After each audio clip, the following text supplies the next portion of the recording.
Ya es viernes, hay que ir a giras.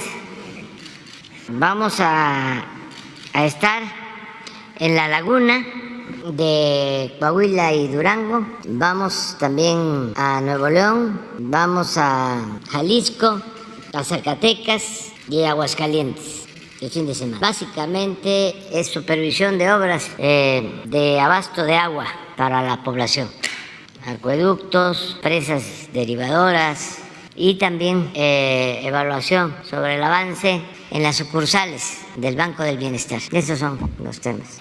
Y sí, desde luego también todo, pero son estas reuniones que vamos a tener en 6 estados. Bueno, quedamos en que hoy el secretario de Gobernación, que está aquí con nosotros, Adán Augusto López Hernández, va a informar sobre el contenido de la ley electoral. En lo básico, ya hemos hablado de que todo es un pretexto de los conservadores corruptos para enfrentar al gobierno, porque no hay ninguna afectación a los procesos electorales, mucho menos a la democracia. Al contrario, es para que haya jueces, consejeros honestos, íntegros, incorruptibles y que no cuesten tanto los aparatos burocráticos, que no le cuesten tanto al pueblo.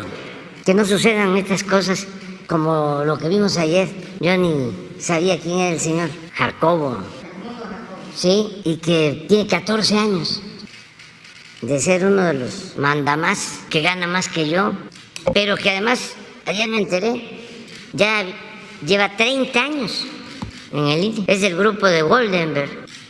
Imagínense en cuántos fraudes ha participado y todavía se atreve a enfrentar una reforma que es en beneficio del voto libre, de elecciones limpias, a favor de la democracia, pero forman parte de estos grupos, ¿no?, que se fueron creando durante el periodo neoliberal, durante el periodo de corrupción, de saqueo, y que le servían al régimen para legalizar y legitimar sus fechorías. Y para eso, pues les pagaban muy bien, y les pagan, porque estos son de los amparados, para ganar más, para tener servicios médicos privados, para hacerse hasta cirugía plástica a costillas del erario, para llevarse cuando se van ahorros de una caja financiada con el presupuesto público, con dinero del pueblo, ahorros millonarios.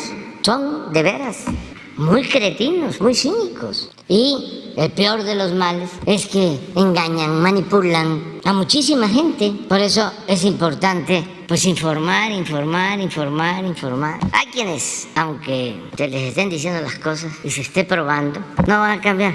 Les entra por un oído y les sale por el otro. Pero sí hay muchos que saben que es de sabio cambiar de opinión y sobre todo ir informando a los jóvenes, ir haciendo conciencia en los jóvenes de cómo funcionaba y sigue todavía funcionando por las resistencias el régimen corrupto, toda la relación de componendas, de complicidades que se fueron creando. Por eso sí es importante a ver que nos explique aquí cómo es que se va a destruir al INE.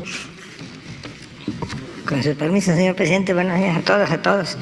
Pues la reforma electoral ha sido objeto de una serie de ataques, de una estrategia claramente diseñada desde las oposiciones, construida a base de falsedades. De inicio les diría que se reforman 5 leyes: la Ley General de Instituciones y Procedimientos Electorales, la Ley General de Partidos Políticos, la Ley Orgánica del Poder Judicial de la Federación, la Ley General de Responsabilidades Administrativas y la Ley General de Comunicación Social. Y se emite una nueva Ley General de Medios de Impugnación que consta esta de 70 artículos. Por primera vez, con la Ley General de Medios de Impugnación se regula ya que haya solamente un organismo que sea el encargado de resolver sobre todas las impugnaciones que se presenten durante el proceso electoral.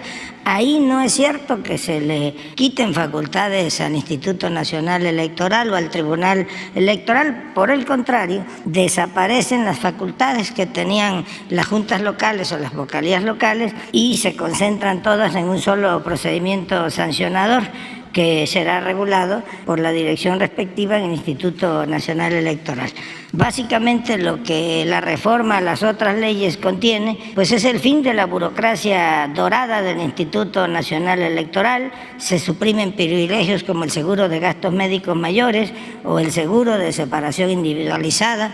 Se instruye para que desaparezcan dos fideicomisos específicos, uno de contingencias laborales y el otro que es relativo a la administración de los inmuebles, fideicomisos que, como todos los fideicomisos, pues están en la opacidad.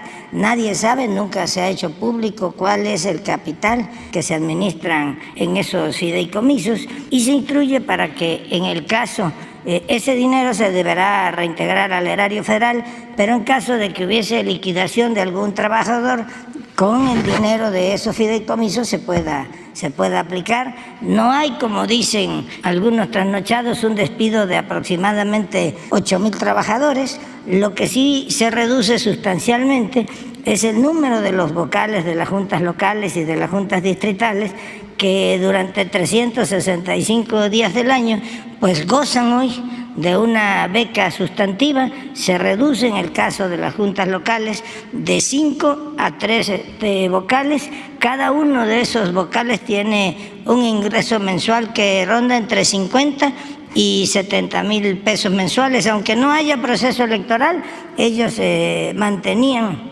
durante todo el año sus privilegios, amén del seguro de gastos médicos y otra serie de prestaciones administrativas. Y en las juntas auxiliares, que tampoco funcionan los 365 días del año, pasa de 5 vocales a un solo vocal. La tarea de ese vocal pues es auxiliar a las juntas locales. Prácticamente el trabajo era mínimo, y van también de salarios de entre 45.000 y 70.000 pesos dependiendo de la ubicación de cada uno de ellos. Entonces son 32 por 2 serían 64 vocales de las juntas locales, y son 300 por 4 serían 1.200 vocales de las juntas auxiliares, que eso sí dejarán su cargo. Quienes, que son los menos, formen parte del servicio profesional electoral, deberán ser reubicados en otras áreas o en otras tareas del instituto. Igualmente señalan falsamente que se pone en riesgo la jornada electoral porque no hay la certeza de cómo se van a realizar los conteos rápidos o cómo va a funcionar el sistema preliminar de resultados electorales. Yo les diría a todos aquellos académicos que ayer decían que ya no se iban a poder hacer conteos rápidos, porque esto es una mentira, porque el conteo rápido realmente no lo realiza el Instituto Nacional Electoral, lo realizan empresas a las cuales el instituto contrata, y ese recurso está presupuestado en cada proceso electoral. Y en lo que refiere al programa de resultados preliminares, pues va a seguir operando de la misma manera, con un añadido. Ahora, en lugar de que los mexicanos tengamos que esperar hasta el miércoles para que se realicen los cómputos distritales, pues ahora los cómputos distritales van a iniciar al momento que inicie la captura de las actas del programa de resultados preliminares. Esto es, pues habrá mayor certeza jurídica para realizar los conteos, y muy probablemente en la madrugada del día siguiente de la elección ya los mexicanos conozcamos los resultados distritales oficiales de cualquier elección. Igualmente se facilita el voto de los migrantes o de los mexicanos en el exterior. Ahora será por internet y podrán hacerlo con su credencial de elector, con su pasaporte o con una matrícula consular. Y algo que extrañamente mantienen callado es que ahora ya se abre la posibilidad de que sean sancionados quienes obtengan alguna prebenda o quienes, como se hacía antes, como en el caso del Pemex Gate, por ejemplo, financiaban a candidatos a cambio de obras, de cualquier tipo de contratos, una vez que estos hubiesen llegado a los cargos de gobernador, de presidente municipal. Todo eso ya forma parte del proceso sancionador. Se termina también con la entrega de prebendas por monedero electrónico o por tarjetas de prepago, porque ya todas ellas pues quedan debidamente penalizadas. Básicamente eso contiene la reforma, es la eliminación de los privilegios de esa burocracia dorada, como decía el señor presidente. Por ejemplo, en el caso del señor Edmundo Jacobo, desaparece el cargo que él tenía y termina ahí automáticamente una relación laboral con el Instituto Nacional Electoral de 30 años a la fecha. Se termina con la posibilidad de esa absurda reelección porque el año antepasado, 2020, se le reeligió para que su cargo terminara en el 2026. Ahora, pues prácticamente al desaparecer la dirección que lo ostentaba, que dice, se tenía prerrogativas como el manejo del presupuesto, que era discrecional a cargo de él y del presidente del Consejo del Instituto Nacional Electoral, pues ahora ya pasa prácticamente al retiro y hay toda una serie de ajustes en prestaciones a los altos funcionarios del Instituto Nacional Electoral.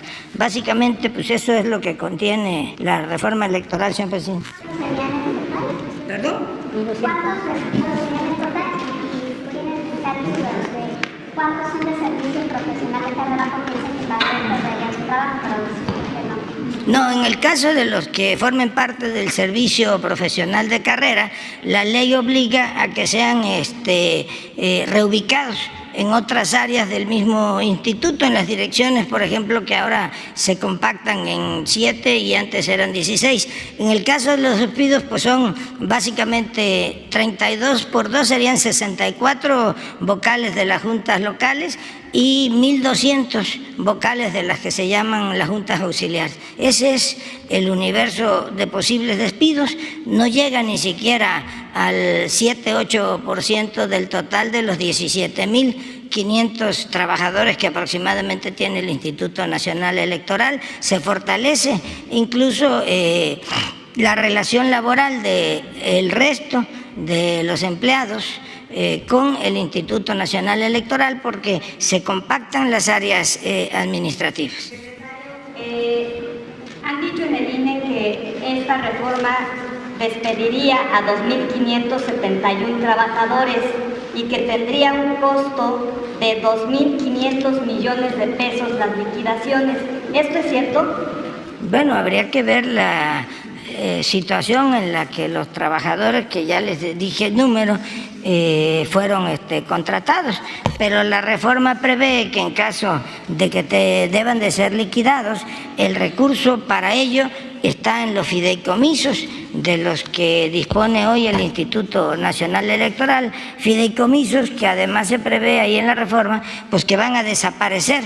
Nada más se dejaría el fondo contingente si hubiese que aplicar liquidación a alguno de esos trabajadores. No son 2.000 y tantos, son, como le digo, 3 por 4, 12, 1.200 más 64, serían 1.264 vocales, que son los que pasarían a despido. Si algunos de ellos, que yo no creo que sea el caso, forman parte del servicio profesional de carrera, pues esos deberán ser reubicados dentro de las mismas juntas auxiliares o de las juntas locales o bien en la central del Instituto Nacional Electoral. Roberto Córdoba dijo que tienen fideicomiso cerca de 1.400 millones de pesos. Lo que dice el compañero y también que la razón dice que van a ocupar 2.500 a 3.500 millones de pesos. ¿El gobierno en un momento determinado los apoyaría o solamente con lo que tengan en esos fideicomisos? Bueno, si me lo permiten, yo lo que les recomendaría es que contraten a un buen abogado laboralista que le sepa hacer el cálculo de las liquidaciones, que no se les olvide que hubo ya una reforma a la ley electoral. Ahora se habla incluso de que Lorenzo Córdoba recibiría una especie de bono de marcha de 12 millones de pesos y estuvimos haciendo una corrida y en el caso de que hubiera de liquidarse, pues la cantidad a la que legítimamente tiene derecho es mucho menor a eso. No sabemos cuánto hay de dinero en los fideicomisos, tampoco, pues nunca han informado de ellos, sí sabemos cuáles son ellos y estamos analizando la posibilidad de, vía la Comisión Nacional Bancaria y de Valores, solicitar la información y que se haga pública la información del monto que en efecto tienen esos fideicomisos. ¿Los fideicomisos? ¿Perdón? ¿Habrá auditoría? Bueno, pues los fideicomisos se rigen por las reglas del mercado financiero. Primero hay que ver cuáles son y pedir en todo caso al comité técnico que informe de la situación financiera. Hay que ver en qué banco fueron contratados. El banco tiene el fiduciario tiene una responsabilidad a la hora de administrar los recursos. Lo que nosotros sí pediríamos a la Comisión, a través de la Comisión Nacional Bancaria y de Valores, es que esta información sea pública, que sea transparente y que los mexicanos puedan finalmente conocer el monto de los multimillonarios recursos que tienen en su guardadito hoy el señor Córdoba y el señor Jacobo, que eran los que manejaban los recursos del Instituto Electoral. Pues entonces hay que sacarle la cuenta, serían 3 meses en términos legales y 20 días por año.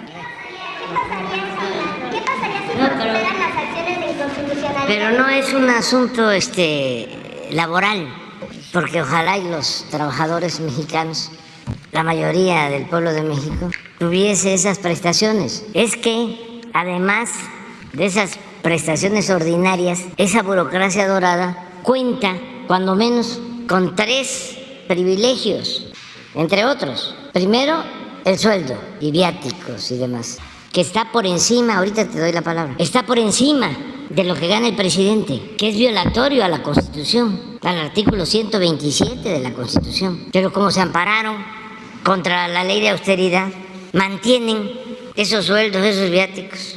Ese es un privilegio adicional. 2, el servicio médico privado. No es el Seguro Social, no es el ISSSTE. Por eso digo que no son los derechos que tienen los trabajadores, la mayoría de los mexicanos. El servicio médico privado cuesta sostenerlo. Bueno, cuando llegamos eran 7,000 millones de pesos. Nosotros lo cancelamos, pero estos institutos autónomos que no se tocan, los mantuvieron y no se sabe a cuánto asciende este seguro médico privado. Les he dicho, porque me consta de que anteriormente se hacían hasta cirugía plástica. Una vez llevaron a un alto funcionario del Poder Judicial a un hospital para hacerle una cirugía plástica y hasta comentó su esposa al médico y a la enfermera: me le deja la naricita como la del licenciado Peña. Y todo esto a costillas del erario, pagado por el pueblo de México. Por eso nosotros cancelamos ese servicio médico privado. 2, 3, todo esto incluye al señor Jacobo, a Lorenzo Córdoba. 3, se dice, se va a liquidar y de acuerdo a la Ley Federal del Trabajo son 3 meses de sueldo por año de antigüedad. 20 días por año. No, es que tienen una caja de ahorro especial en donde con el presupuesto público se les entrega una cantidad mensual que van ahorrando. Y este señor Jacobo, ahora que va a salir, se lleva todo lo que ahorró. O sea, si está ganando 160,000 pesos mensuales, puede dejar 10,000 y con el presupuesto público se le aporta otros 10,000. Ya ahorró 20,000 pesos mensuales. Cuando termina su función o lo cambian, se lleva todo ese ahorro. ¿Cuánto costaba mantener esa caja de ahorro especial? Cuando llegamos, 6,000 millones de pesos al año y la cancelamos. Pero estos se ampararon. ¿Y dónde está todo ese dinero? En los fideicomisos. ¿Y cuánto es ese dinero? Enigma, no sabemos. Y tenemos derecho, todos, a saberlo. Ojalá y hoy aclaren esto. Pero no solo son los fideicomisos del INE. El Poder Judicial tiene muchos fideicomisos, también con miles de millones de pesos. Con lo mismo, llegan a ganar los ministros hasta 600,000 pesos mensuales, sumando sueldos y prestaciones de todo tipo. Y lo mismo, servicio médico privado y fondo de retiro. ¿Y de dónde es el dinero? Lo aporta Claudio X González, o la señora Elvester Gordillo, o la Bastida, o Fox, o Calderón. Es dinero del pueblo. Ese es el fondo del asunto. ¿Para qué le andamos dando vuelta? Que engañen, pues eso es otra cosa, pero Este es el tema, que si lo tratamos como si fuese, a ver, el despido de un trabajador, ojalá y los trabajadores recibieran todo esto. No, estamos hablando de una élite. Los tienen o los tenían que maiciar muy bien para tenerlos a su servicio y para poder manipular elecciones y hacer fraudes electorales. Entonces, por eso el malestar, la mayoría de ellos fueron los que avalaron el fraude del 2006 y fueron los que decidieron de que no se había rebasado el tope de gasto de campaña en la candidatura del licenciado Peña Nieto, que después salió que el secretario de Finanzas en esa campaña por parte del PRI era el que después fue director de Pemex y que habían recibido dinero de Odebrecht para la campaña y habían obtenido recursos de todos lados. Pues eso son los funcionarios, es el Jacobo y Lorenzo Córdoba y todos los mismos. Entonces hay que informar para que la gente, porque hay gente que no tiene esta información, como todos los medios de información, todos, con algunas excepciones, defienden al régimen de corrupción, al antiguo régimen de corrupción, pues en vez de informar, manipulan. Entonces vamos a estar aquí replicando, haciendo uso de nuestro derecho a la réplica. ¿Prosperan los actos de inconstitucionalidad en la Suprema Corte? No sabemos, pueden funcionar, pueden prosperar, porque pues la Corte está, ay, nanita, es un poder, ya lo dijimos, plagado de corrupción y al servicio de los grupos de intereses creados. Pongan a la mayoría de los jueces, deben ser 1.500, ¿cuántos hay? Como 2.000, y magistrados y ministros, a la mayoría, no todos, pónganlos así, todos así, y el pueblo atrás, todos dándole la espalda al pueblo y viendo a los machuchones, a sus jefes, porque pues no fueron electos por el pueblo.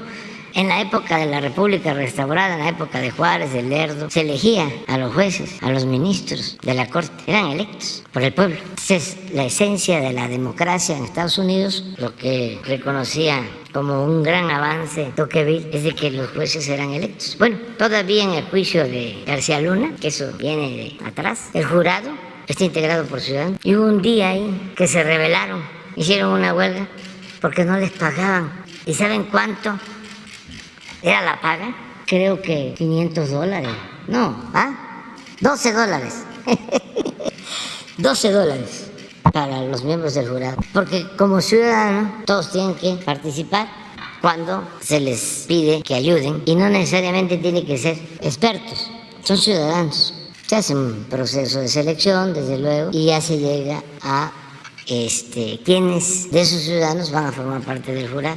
Sí, $12, sí. No les pagaban los $12. Y entonces dijeron, no, pues se interrumpe. ¿Cuántos miembros del jurado fueron? 12. Muy bien, adelante. Gracias, presidente. Buenos días. Arturo Cerda, del Financiero Televisión. Ayer el Instituto de Investigaciones Jurídicas de la UNAM dio a conocer un análisis, lo llamaron una radiografía de su reforma electoral y concluyen, entre otras cosas, que es un retroceso, dicen ellos, histórico a nivel político y además que no solamente afecta a la estructura del INE, sino al sistema electoral en sí, que le inyecta desorden y consideran que todo esto podría poner en riesgo la eficiencia del voto. ¿Qué les puede responder? Gracias. Pues que son lo mismo. Creo que de ahí salió Lorenzo Córdoba y a lo mejor ahora que termine ahí va a ir a trabajar a la UNAM, porque pues ahí están. Me da una pena lo que han hecho de la UNAM, pero eso es lo mismo, son mafias de la academia y existen también asociaciones de abogados con el mismo propósito de defender el statu quo. Cuando este Instituto de Estudios Jurídicos de la UNAM se manifestó durante el periodo neoliberal que modificaron toda la Constitución. Además quiero que me contesten. Cuando reformaron la Constitución y la pusieron en correspondencia con el propósito de saquear al país, que modificaron artículos para entregar los bienes del pueblo, de la nación, a particulares, a extranjeros, para entregar los bancos, las empresas, las minas, los ferrocarriles, el petróleo, la industria eléctrica. ¿Cuándo? ¿Hubo alguna protesta de este instituto cuando se presentó la reforma para privatizar la educación, la salud. Hubo alguna protesta de esta Asociación de Estudios Jurídicos de la UNAM cuando se incumplía la letra, el espíritu de la Constitución acerca de que el salario tenía que ser justo y que debía alcanzar para satisfacer las necesidades de los trabajadores y de sus familias. Se manifestaron cuando desaparecieron los jóvenes de Ayotzinapa, se manifestaron cuando por la privatización de la seguridad social se llegó al hecho lamentable de la guardería ABC. Ninguno de ellos, porque todos vienen del mismo régimen, ahí se van a refugiar o de ahí salen. Entonces, pues, qué sorprendente puede ser que ellos hablen de que se afecta el proceso electoral. ¿Cuándo han protestado por los fraudes? Nunca. No. Ya no es el tiempo. No, el instituto, ¿cómo se llama? Abogado.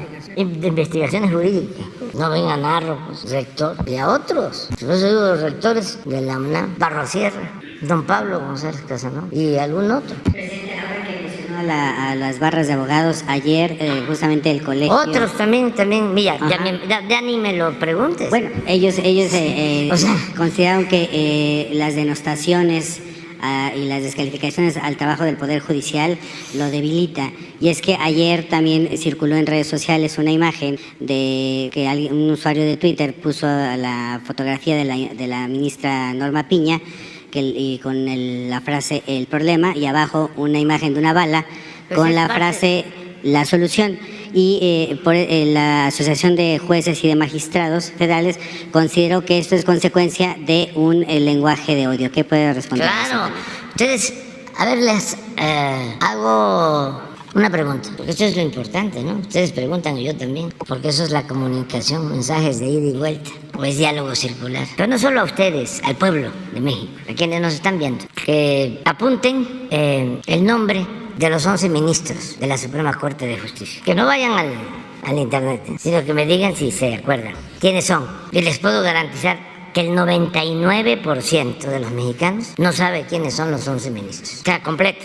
Si les pregunto a los magistrados, va a ser 99.5. Y si les pregunto sobre los jueces, va a ser 99.9. Hagamos el ejercicio. A ver, pon los nombres de los 11. Pero ya pasó, la prueba. Nada más pon. No se conocían y siguen sin conocerse. Era un poder a la sombra, oculto. ¿Y por qué no transparentar todo? De hacer más pública la vida pública. Ahí está Norma Lucía Piña Hernández, la presidenta. Y luego el resto de los ministros: Jorge Mario Pardo Rebollet, Arturo Saldívar Lelo de la Rea, Ana Margarita Río Fajar, Juan Luis González Alcántara, Carrancá, Alfredo Gutiérrez Ortimena, Alberto Pérez Dayán, Yasmín Esquivel Moza, Loreta Ortiz, Javier Lainez, Luis María Aguilar. A ver, que levanten la mano los que conocían a los 11. A los 11. Nombre completo. 2, 3. Que levanten la mano los que no los conocían completos. No lo hagan. Los que se abstengan.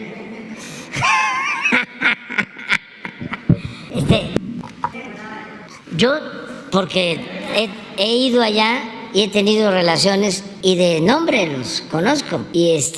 Pero conocerlos, a ver, ponlos. Al ministro, a la ministra presidente, no la conocía, ya nunca supe de ella. A Mario Pardo, pues ahí, nada más de vista, tampoco lo conocía. Arturo Saldívar sí, lo conozco desde hace 6 años, aproximadamente, 5 o 6 años. También a la ministra Margarita la conozco desde hace 5 o 6 años, cuando la campaña más o menos, un poco antes. A Luis González sí lo conozco más tiempo porque fue presidente del Tribunal Superior de Justicia del Distrito Federal cuando yo fui jefe de gobierno, eso sí, desde el 2000. Alfredo Gutiérrez, pues ahora, no lo conocía. Alberto Pérez Dayán, tampoco. Ya estando en el cargo, lo conocí. Yasmín la conozco desde hace 6 años también, 5 o 6 años. A Loreta, yo creo un poco más, como hace 10, 12 años, por nuestro amigo José Agustín Ortiz Pinquete. A Lainez, pues ahora. Luis María Aguilar también ahora, que entré de presidente. Hasta ahí. Y fíjense, sale un mensaje, ¿no?, en las redes, que se le va a hacer daño a la ministra Piña. Y de inmediato sale toda la asociación de jueces, magistrados, ¿no? En contra de la amenaza y echándome la culpa. Sí, pues todos ellos me echan la culpa. Yo le digo a la gente que nos está viendo, no tocamos los temas estos, no, hay que ventilar todo. Esto es lo que nos va a llevar a la purificación de la vida pública de México. La crisis de México se originó por la corrupción, por la impunidad. Por eso tenemos que seguir adelante con la transformación del país. Y esos que pusieron el mensaje, en una de esas hasta fueron ellos mismos, porque son capaces de eso y de más. Así son los conservadores. Tiran la piedra y esconden la mano. Muy chuecos. Pero aquí no hay conservadores, ¿verdad? A ver, que levante la mano el que es conservador. No. Adelante. Gracias, presidente. Presidente, preguntarle sobre esta reforma electoral. Es una reforma que evidentemente sí busca adelgazar al Instituto Nacional Electoral, pero también trastoca pues derechos de los ciudadanos.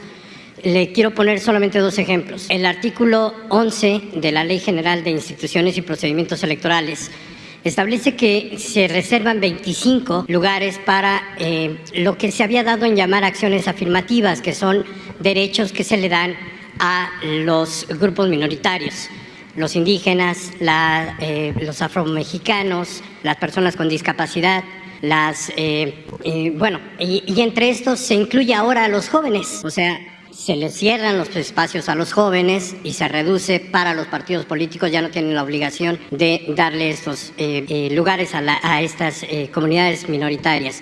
Anteriormente eran 50, se redujo a la mitad con esta reforma electoral. Esa es pérdida de derechos de los ciudadanos. Y usted hablaba de que hay fideicomisos oscuros en el Instituto Nacional Electoral. También los hay en los partidos políticos. Los partidos políticos van a guardar dinero, se lo dije desde hace ya mucho tiempo. Se lo comenté aquí con el secretario presente y dijeron que habían sido los duendes que habían introducido estos 3 elementos: la vida eterna de los partidos, el guardadito de los partidos y el trasvase de votos. El trasvase de votos se eliminó porque el secretario de Gobernación tuvo atinadamente la decisión de que iba en contra de la Constitución. La vida eterna de los partidos, usted lo reconoció también, era algo ilegal y se quitó, pero otro duende la metió en la madrugada y el Senado decidió no votarla. Esa es la única cláusula que no se votó, pero no se eliminó. Sigue vigente, sigue latente, está allí, pero en esta reforma no viene. Eso es cierto. Otro de los elementos entonces, ¿cuál es lo que es cierto? Pues, ¿qué trae la reforma?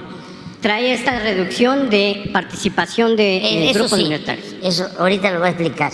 Eso. Pero los otros 3 es nada más estás haciendo apología de cómo venía y que ya no está. Es la cláusula de vida eterna la única que Eso se eliminó. Sí. Bueno, ¿qué era el guardadito otro? de los guardaditos políticos?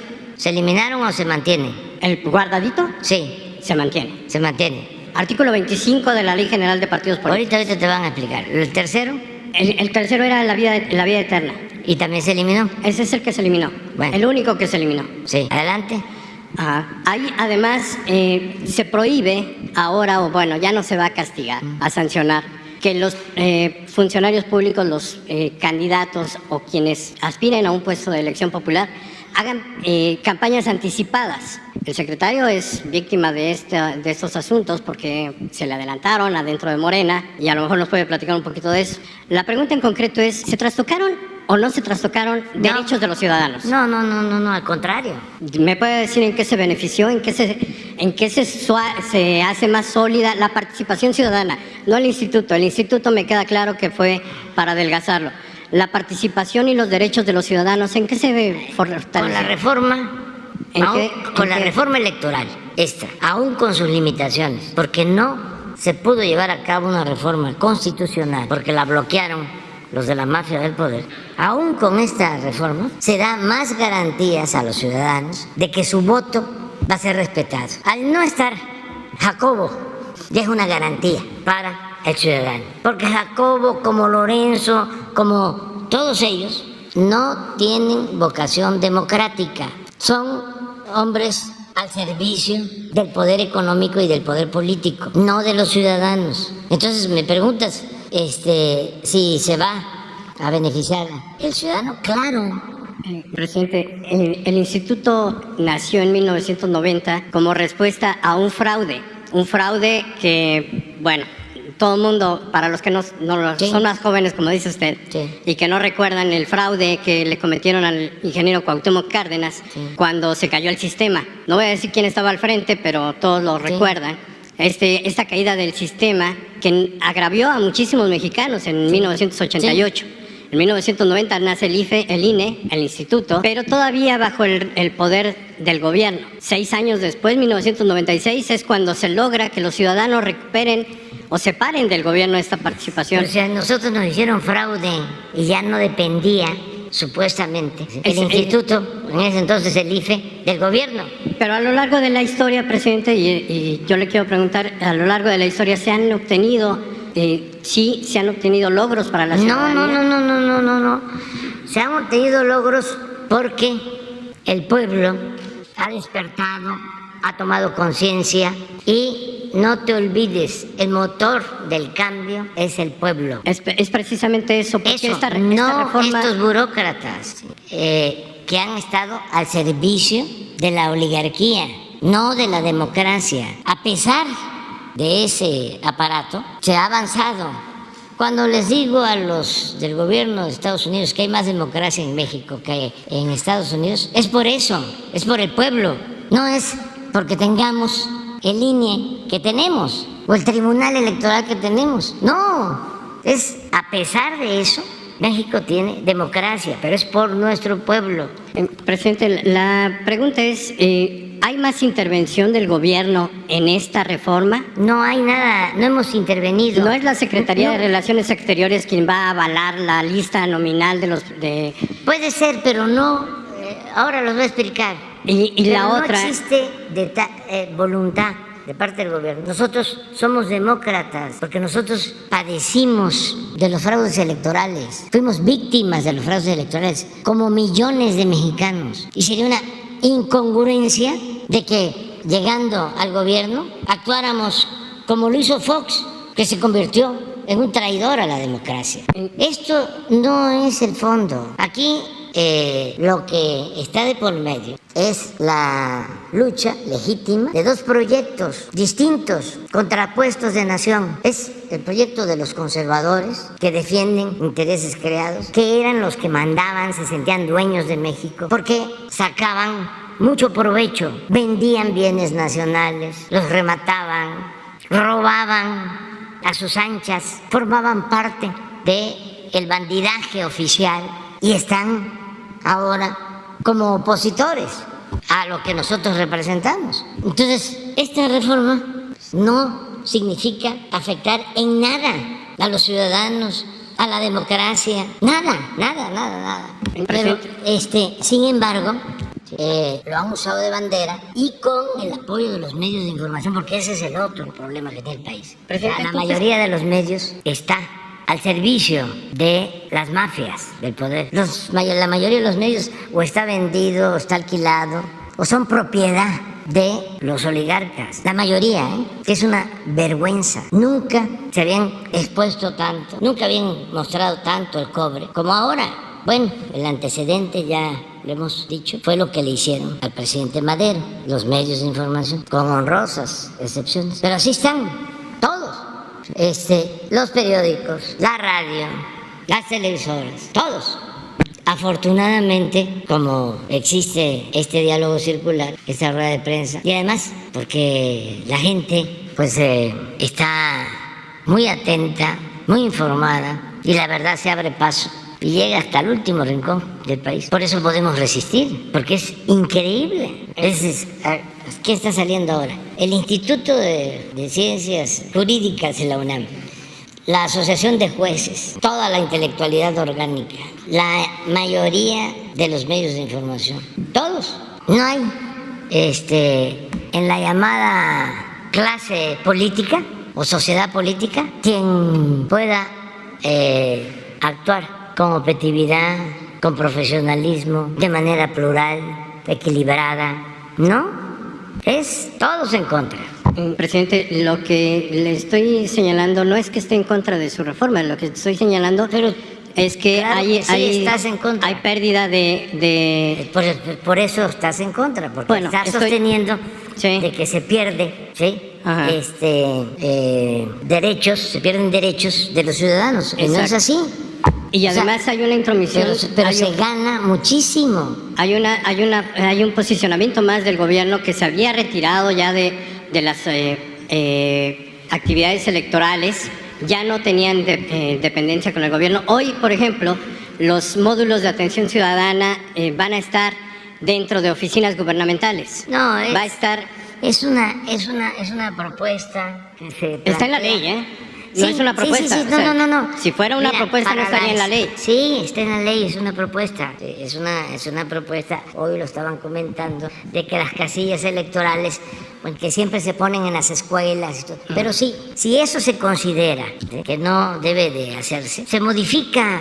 Presidente, se lo pregunto, ¿se considera allí esto? ¿Se debe hacer así? Sí, en las escuelas. Fuera de edificios gubernamentales. Sí, también. Eso no es ningún problema.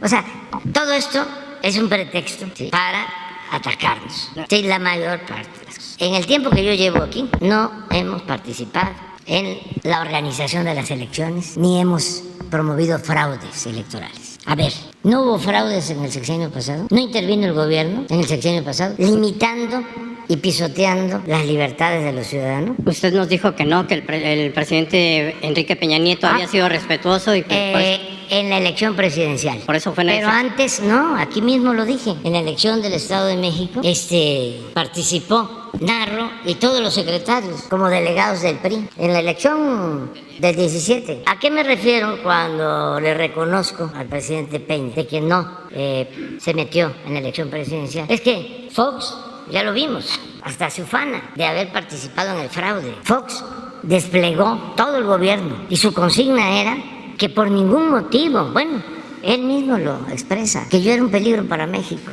que por ningún motivo iba yo a ser presidente. Pero no solo fue eso, operaron, también mandó a los secretarios.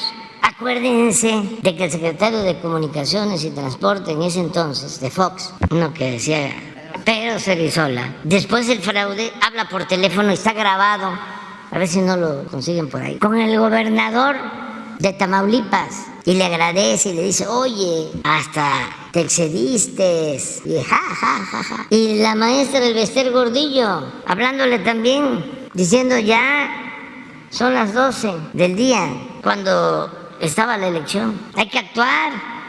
Ni modo que a las 12 del día fueran a buscar a los votantes, no, era para que a partir de entonces empezaran a rellenar las urnas y a falsificar las actas. Entonces, el presidente Peña, aunque lo van a ver Claudio y todos estos, para decirle, hay que unirnos, que se baje MIT para que quede de candidato único Anaya.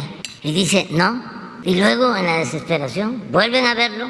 Esto para los jóvenes, ¿no? Y les dice, le vuelven a proponer que quede MIT y nosotros nos encargamos de bajar a Anaya. Y dice, no sé por qué razón. ¿Qué hubo ahí? De todas maneras íbamos a ganar, pero íbamos a ganar con menos margen, no con el 51%, 52%, 30 millones de votos, 31 millones de votos. Porque se iban a unir. Lo que hicieron después. Yo sostengo que el presidente Peña se sintió traicionado por este grupo, porque creo que les dio todo y luego se le voltearon y lo convirtieron al presidente Peña durante un tiempo en el payaso de las cachetadas. Y pues llegó a conocerlos bien. Una vez cuando ya era yo presidente electo y me entrevisté con el presidente Peña, que me contó algo acerca de esas traiciones, me quedé con la duda, ¿no? Si le preguntaba yo a quiénes se refería, quiénes eran los traidores. Porque independientemente de que iba yo a ser presidente, que soy presidente, mi otra pasión, además de servir al pueblo y del béisbol, es la historia. Entonces, ya después que nos vamos a reunir, sí le pregunté. Entonces, ¿quién? Es que es muy interesante. A diferencia de ahora, ¿ustedes creen que no podríamos llegar a un acuerdo con los del Consejo del INE o con los del Tribunal Electoral o con los del Poder Judicial, claro. Pero no queremos transar, queremos transformar. Si no, esto no cambia. Pero miren cómo era la democracia. Ingeniero, secretario, buenas tardes, ¿cómo estás, Pedro? Pues muy agradecido, creo que te sobregiraste. No, hombre. Espérate. Este es el día de la elección. No, al día siguiente de la elección. Pero miren eso, lo que le dice el secretario de Comunicaciones al gobernador de Tamaulipas, que por cierto está preso, estuvo. Todavía está detenido. Porque es lo mismo, son unos ingratos, traidores, o sea, entre ellos mismos se traicionan. Este gobernador les ayudó en el fraude, en el 2006. Entonces, al día siguiente, Cerizola, que era el encargado de Tamaulipas por parte de Fox, le habla por teléfono para agradecerle. Y miren el texto, le dice: gobernador, secretario, sí, secretario, buenas tardes, ¿cómo estás, Pedro? Le dice el gobernador. Y ya Cerizola les dice: pues muy agradecido, creo que te sobregiraste.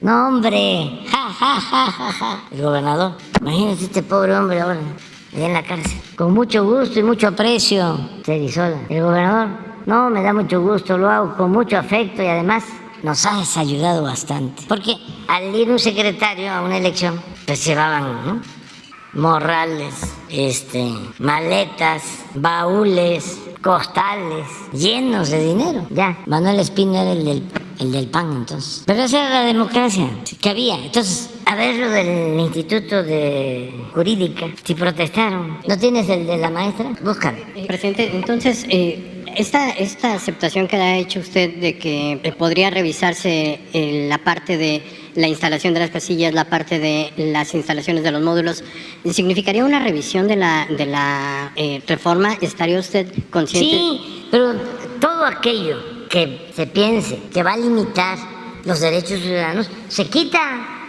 No hay ningún problema. Nosotros consideramos que no afecta.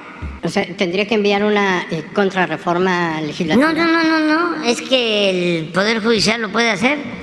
Dice, este artículo lo invalido, pero no significa invalidar la ley en su conjunto. Es más, así lo tienen que hacer. Tienen que ver artículo por artículo. Pero el asunto no es ese, pues ese es el pretexto. Es como lo que hacen los ministros de la Corte para proteger a jueces y a magistrados que liberan a presuntos delincuentes, ya sea de la delincuencia organizada o de cuello blanco. ¿Qué es lo más usual?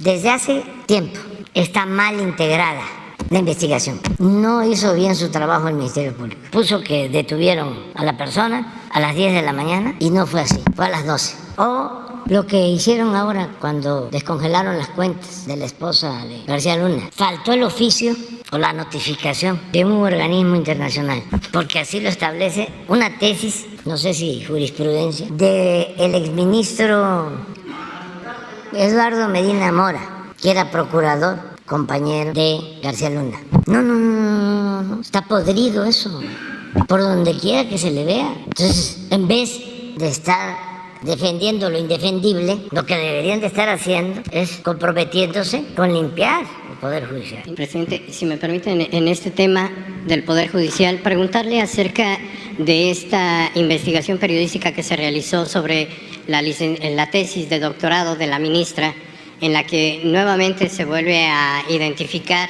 pues este patrón de copias, de plagios, porque no se hace la correcta mención de los autores y se toman párrafos verdaderamente pues de pena ajena, pero no pasa nada de la universidad de como no pasó nada cuando se robó Calderón la presidencia. Y lo que le quiero preguntar, o sea, sí, y no dijeron nada. Lo que le quiero preguntar es hubo un gran plagio porque se robaron la presidencia de México y no se quejó nadie, nada más nosotros. Claro. O sea, los periodistas no, ni los intelectuales tampoco, ni los del Instituto de Investigaciones Jurídicas. Entonces, lo de la ministra Esquivel lo han inflado, o sea, casi está al nivel de lo de García Luna. Presidente, usted dijo que el plagio era corrupción. Sí. Y la corrupción es un delito grave, de acuerdo con lo que usted también solicitó. Sí.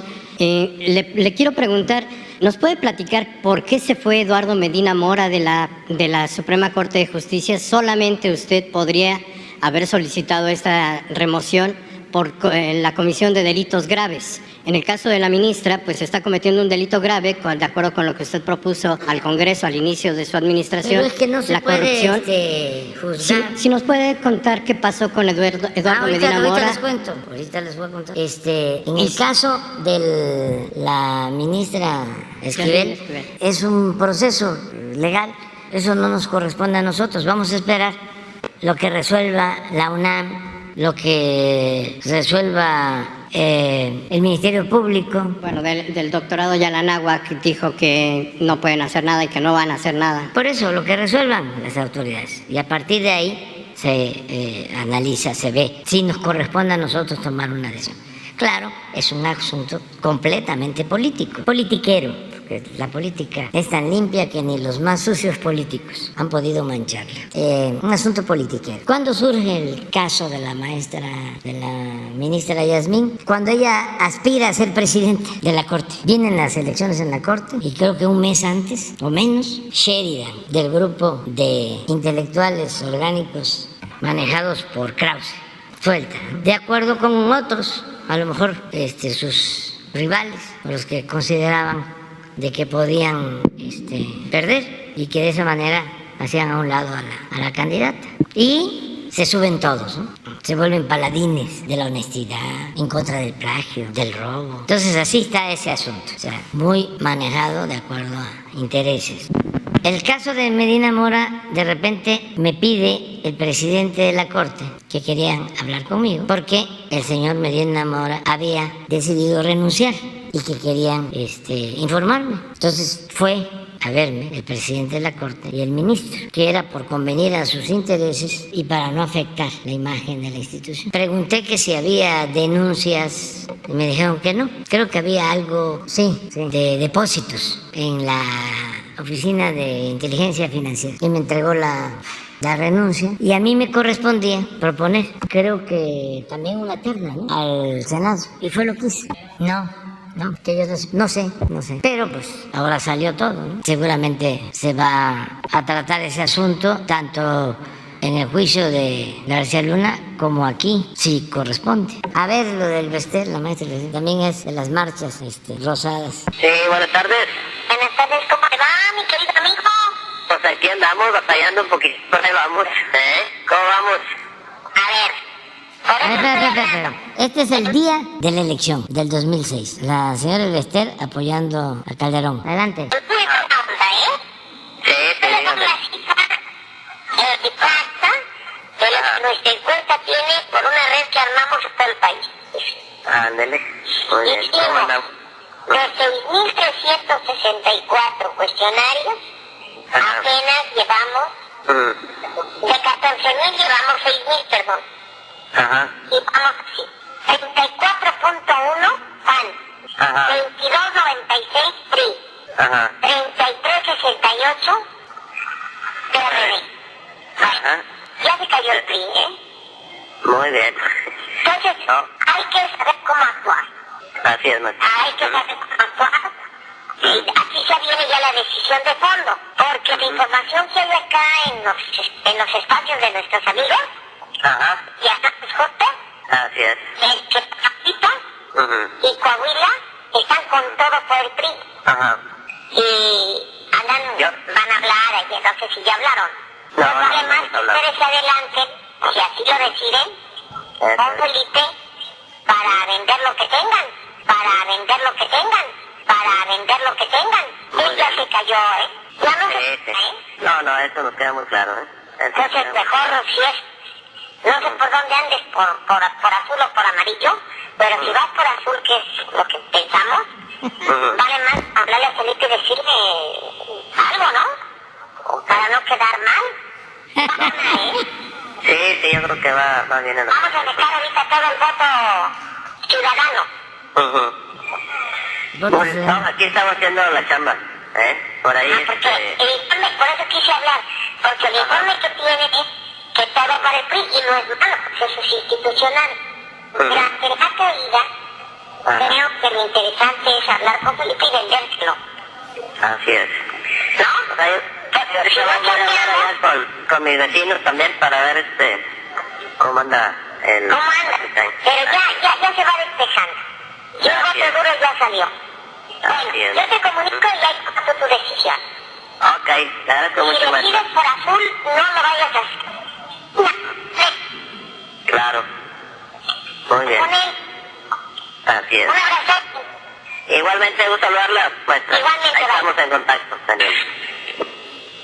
Eugenio, secretario, buenas tardes, ¿cómo estás, Pedro? Pues muy bien. Pues todo esto, que fue un gran fraude, acuérdense que la diferencia oficial fue 0.5, 240,000 votos, supuestamente, ¿no? Los que sacó Calderón, sí, él sacó 15 millones, yo saqué 14 millones. 600, 800,000. Nada más en Guanajuato, también confesado así como esto, le metieron 300,000 votos falsos. Confesado por el secretario de Gobernación de Guanajuato, que llama a todos los funcionarios federales, el secretario de Gobernación de Guanajuato, después de la elección, y les dice, se van a alinear todos aquí con nosotros, a todos los delegados federales, porque nosotros pusimos a Calderón, le dimos 300,000 votos adicionales, y el señor no se dio cuenta que lo estaban grabando. Y en el periódico de León, de la AM, que es como una especie de Reforma, no sé por qué razón, dan a conocer la grabación, pero así como esas, infinidad de pruebas. Esa era la democracia. Bueno, todos estos intelectuales orgánicos, corruptos, son los que ahora están en contra de la ley electoral, rasgándose las vestiduras, porque son muy hipócritas, además de corruptos. Miren, vamos a recordar también, porque es que esto, la diferencia entre un escritor y un dirigente político es que el escritor no debe repetirse, y el dirigente político sí, porque su función, su tarea, su misión es hacer conciencia, es una misión pedagógica, porque solo así, cambiando la mentalidad del pueblo, es que se pueden lograr las transformaciones. Cuando cambia la mentalidad del pueblo, cambia todo. Y siempre sostengo que hay veces que se dan revoluciones, hay revoluciones y la gente sigue pensando igual. Entonces, los que lleguen al poder con el movimiento revolucionario no duran, o se echan a perder, porque es apenas una vanguardia, una minoría, la que condujo y decidió sobre el movimiento. Por eso lo más importante de todo es que se esté creando conciencia de manera masiva, para que no dependa de un dirigente, no dependa de un grupo de dirigentes, de una vanguardia, sino que todo el pueblo esté informado, esté consciente y que no sea susceptible de manipulación. Esa es la revolución de las conciencias. Eso es lo más importante de todo. Entonces, como hay que estar repitiendo por esta labor de concientización, vamos de nuevo a escuchar la conversación de Lorenzo Córdoba cuando se expresa de manera racista en contra de unos compañeros de comunidades originarias que lo van a ver y a pedirle lo que tú estás planteando, que haya oportunidad para las culturas y la diversidad y para todos, que todos puedan participar en el proceso democrático. Pero miren, el que ahora está, resulta, porque pues, por eso es extraordinario que podamos tener estos diálogos circulares, porque van saliendo cosas y cosas y cosas. Resulta que con el que está hablando Lorenzo Córdoba es con Edmundo Jacobo. Hasta ahora lo sé. Por eso les duele tanto. Pues era ahí una especie de gurú. Sí, por lo mismo. A ver, vamos a... Presidente, a tus órdenes. Perdóname, ¿puedes hablar? Sí, me escucha. Nada, en camino ya al hotel, ya hice mis trámites, ya les di asesoría a los de los pueblos indígenas, cabrón. Eso, carajo. No, mames, cabrón. No, hay que escribir, ¿te acuerdas? O sea, desde las músicas crónicas marcianas desde el INE. Sí. No, haciéndole al nuevo Bradbury Rey. No, exacto. Y Rey Bradbury no, mami, es que desde las dramáticas reuniones con los padres de Ayotzinapa hasta esto, cabrón, que A ver, güey, había una, el mundo, no voy a mentir, te lo voy a decir como hablaba ese cabrón. Digo que me decía, yo, jefe, gran nación chichimeca, vengo Guanajuato, yo decir a ti, o diputados para nosotros, o yo no permitir tus elecciones.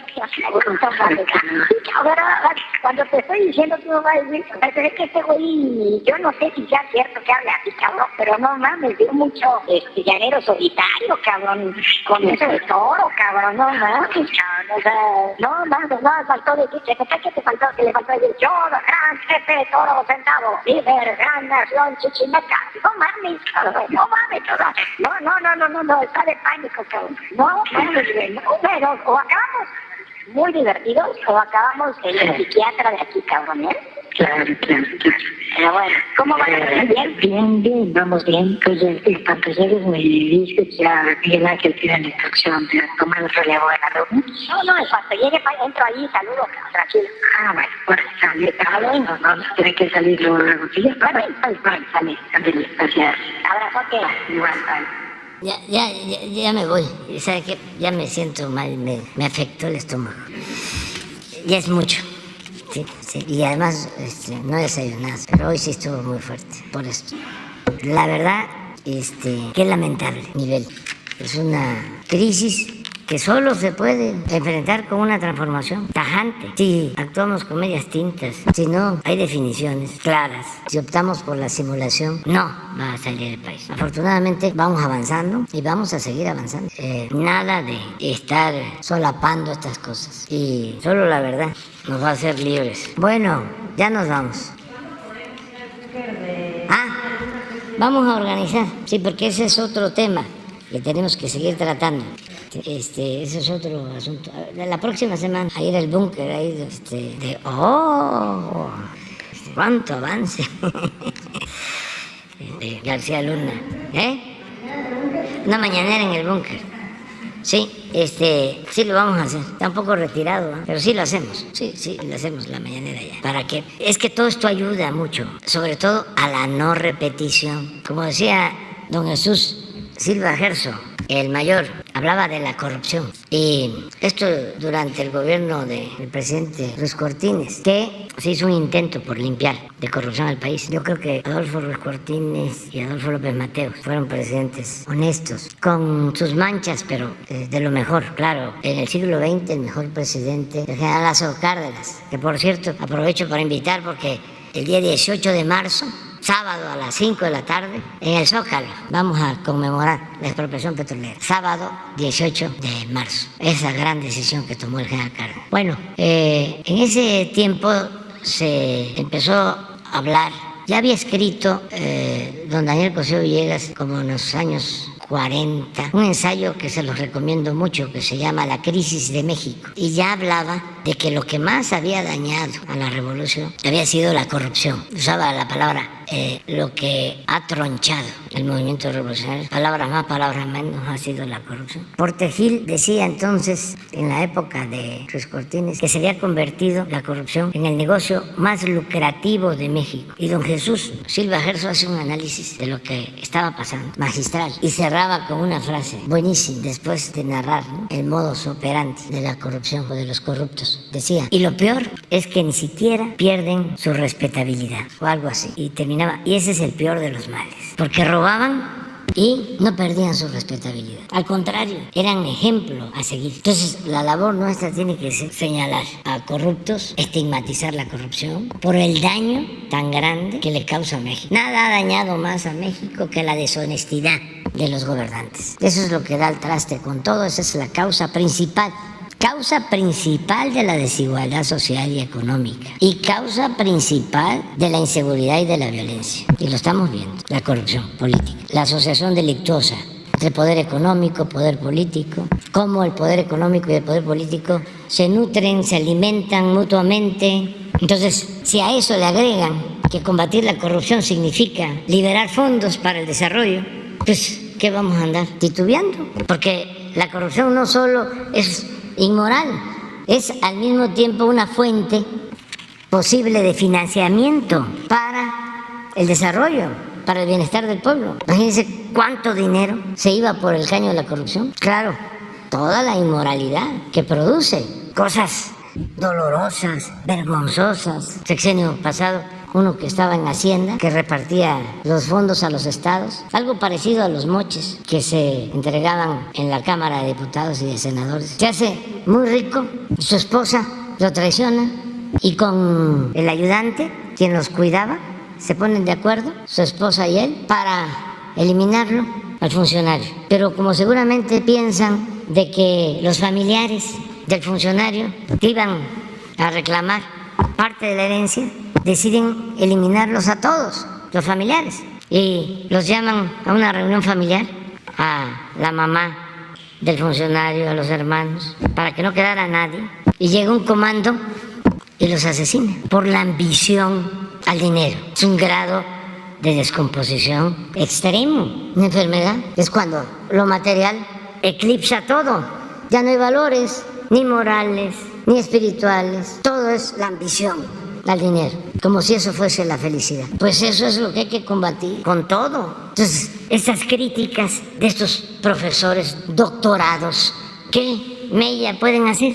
si ellos no tienen autoridad moral y se han dedicado a legitimar un régimen corrupto que ha causado el sufrimiento de muchísima gente? Imagínense lo que costó el fraude electoral del 2006. Imponen a Calderón y entrando, declara la guerra, sin tener un estudio, un diagnóstico de la situación que iba a enfrentar, nada, para espectáculo, de manera irresponsable, queriendo enfrentar la violencia con la violencia, el mal con el mal, queriendo apagar el fuego con el fuego. Esa mentalidad autoritaria, retrógrada, ¿qué respeto se pueden ganar así? Por eso es importante seguir adelante y no preocuparnos mucho por los cuestionamientos. Lo bueno es que nosotros pues ya llevamos años en esto. Estamos hablando de décadas de campañas en contra, desde que empezamos, resistiendo, pero sabemos que el pueblo es mucha pieza. Cuando la elección del 2000 para la jefatura de gobierno, venía la ola, ¿no?, azul, con Fox en la cresta de la ola, y se estaba metiendo en la ciudad hasta en las colonias populares. Por ejemplo, ahora lo voy a recordar, que el PAN se fundó para oponerse a la política popular y patriótica del general Cárdenas, pero hay maestros que no lo saben. El PAN siempre ha estado en contra de la educación pública y hay maestros votando por el PAN, ejidatarios. El PAN siempre ha estado en contra del ejido y ejidatarios votando por el PAN. Bueno, ahora, cuando se decide que se convierte en un derecho la pensión a los adultos mayores, el PAN vota en contra. Entonces, vamos a estar recordando todo esto, que es muy importante, y haciendo conciencia. Vamos a seguir adelante para llevar a cabo la transformación, consumar la transformación. Y si no nos alcanza el tiempo, que dejemos avanzar el trabajo para que los que van a venir, quienes nos van a sustituir, ellos se van a hacer cargo de terminar, de concluir la obra de transformación. Entonces, mucha gente no tiene esta información. Les comentaba que se viene la ola del 2000 y yo gané por 3 puntos. Llevaba yo 10 arriba en las encuestas. Y en el último mes empieza a crecer y a crecer y a crecer. Santiago Krill era el candidato. Y el finado Silva Gerso, hijo de don Jesús, es el del PRI. Y Santiago empieza a crecer y a crecer y a crecer. ¿Quién creen ustedes que me salva? El pueblo de Iztapalapa. Esos 3 puntos era el que fue básicamente a que la zona más pobre de la ciudad me dio su apoyo. Por eso. Entonces, ¿quién me saca adelante cuando me desaforaron? Toda esta mafia unida.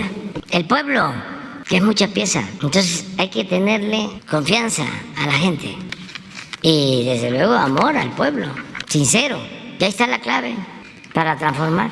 Por eso vamos a continuar adelante. Bueno, ya se me quitó el malestar, porque sí, ¿no?, revuelve las tripas, el ver esto y el nivel de cinismo y de cómo cambian. Se sitúan como paladines. Bueno, nos vemos. Adiós, adiós.